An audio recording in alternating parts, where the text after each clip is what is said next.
So what is good, YouTube? It's your boy Legendary EA, and we're back here for another episode of the Dallas Mavericks Mygm. If you guys missed yesterday's episode, we actually did a scouting report on all of our top prospects, and I pretty much got a feel of who you guys wanted me to actually take.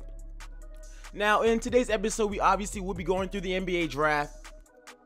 And if you guys want to see another episode of this series, which next one will be free agency, make sure you go ahead and drop a like on this video. And the next one will actually come out at 200 likes. So make sure you go ahead and get that done, you guys. I know that you guys can reach that goal. Make sure you go ahead and like, comment, and subscribe. And let's get straight into this NBA draft because, yo, after reading all the comments, I think it was really clear that you guys wanted me to get RJ Barrett if possible.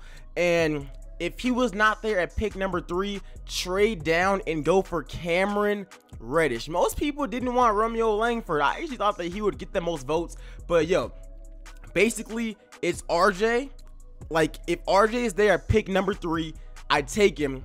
But if he's not, then we go Cameron Reddish. Now, obviously, I think that we're going to end up going Cameron because right now RJ is the #1 prospect in Phoenix.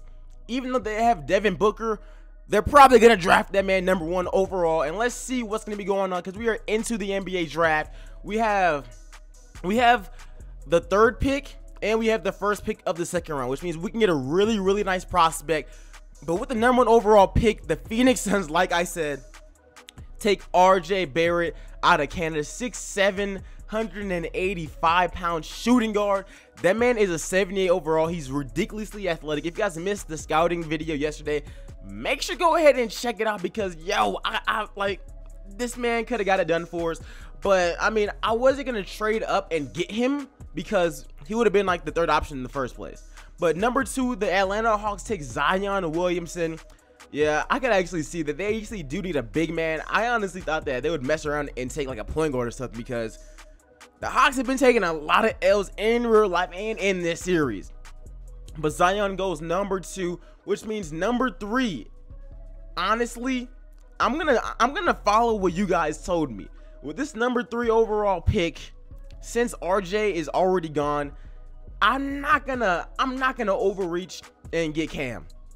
Because you see, I feel like I can trade on a pick #6, take another 1st round pick, and get a little bit more just to move down 3 spots. And probably he might still be there. Somebody gotta still be there. And if he's not there, it's an L. But hopefully my man's is there. They offered me a counter offer, but we are trading the 3rd pick in Zaza for basically the 6th pick, the 26th pick, and in the end, Patrick McCaw. I didn't want him, but they forced him on me. And I mean, Patrick is cool and all. He doesn't have that much trade value. So, I mean, they might be actually willing to throw him in real life, especially since he's not going to start over there. He's not starting here. What's the difference? But in the end, we actually trade down to pick #6 with the hopes that Cam is there. Let's see who the Magic take. Hopefully they took Etwan Taft. That's something the Orlando Magic would definitely do. They took him with the 3rd overall pick. What's his overall though? It's a L. Like, that's tough. Like, they actually took a 73 overall. He averaged 15 points, 4 rebounds, 6 assists. You know what? Not really my problem. And with the 4th overall pick, the Grizzlies takes Romeo Langford. All right, who has the 5th pick though? Who has the 5th pick? Come on. We are not gonna let that happen. Oh yeah, let's go ahead and let's say no to that trade. With the 6th pick, the Pelicans take Giannis's brother, Kostas Antetokounmpo, which means with the 6th pick, our boy Cam is still there on the board. It's a good thing that we actually traded down for him. Luckily, 2K's logic somewhat helped us. Unfortunately, RJ still went #1, but the Pelicans taking a small forward. Don't they still got Drew Holiday and a bunch of other players? So that wasn't a bad pick. But with the 6th overall pick, we will be taking Cameron Reddish. And even this like reporter predicted it, saying that we're probably going to choose him. One thing, not with the 3rd pick. We actually took him with the 6th pick. And I think that this dude can actually be a star for us.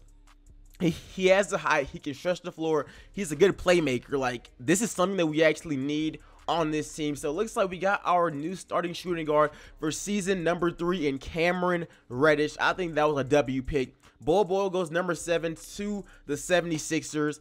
And bruh, we took a whole lot of W's because we also have that 26th pick as well. Now, unfortunately, this year's draft is very, very weak. I'm not going to lie to you. It's very, very weak. The overalls, for the most part, is in the 60s and, like, the low 70s. So, this 26th pick, why did the Trailblazers pick Jalen Hands? I'm sorry. I just don't get why they took Jalen Hands. But, as I was saying before, this 26th pick, there's not that much depth here. Like, there's no one amazing here. Everybody is pretty much in the 60s. So with the 26th pick, in the end, we went ahead and we chose LeAngelo Ball. Yeah, we had to reach for him. He was probably the best prospect out of all of the ones left.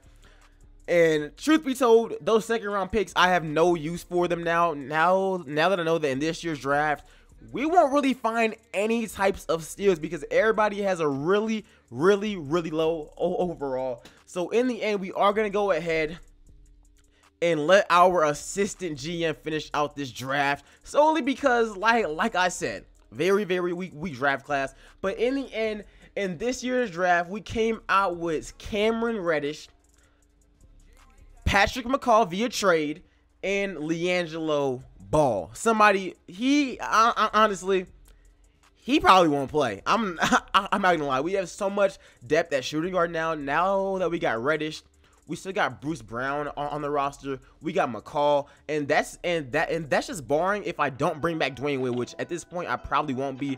I'm gonna sign all of the rookies just to fill up roster space. If they need to be moved, at least they are a trade asset, if that. But anyways, I hope you guys enjoyed this video. Make sure to go ahead and leave a like on it. Yo, grade our NBA draft in the comment section below.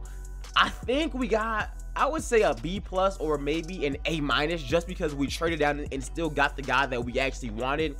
But other than that first pick, everybody else was in the 60s. So that's not me. That's the draft class. But anyways, like I was saying before, you guys, let me know how I did in the NBA draft. I really don't know, but in the end, we pulled out with Cameron Reddish, McCall, LeAngelo Ball, and some other scrubs that probably won't even make the roster. But anyways, you guys, let me know who we should be targeting in free agent, because I really don't know who to target in free agency. Like, I think that we have a really young core, but I still think that we need to make a few more moves as far as our bench unit. So let me know who we should target in free agency. I'm probably not going to be bringing back Dwayne Wade. I'm not going to lie about it, even though he has a veteran presence. We have some really good shooting guards who are also young. But yo, let me know what we should do about that as well. But anyways, make sure you go ahead and drop a like on this video and subscribe it. And I will catch you guys in tomorrow's episode, which will be free agency. But until then, you guys, I'm out. Peace, y'all. I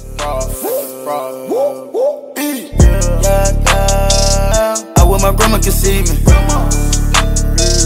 Take away pain ain't easy.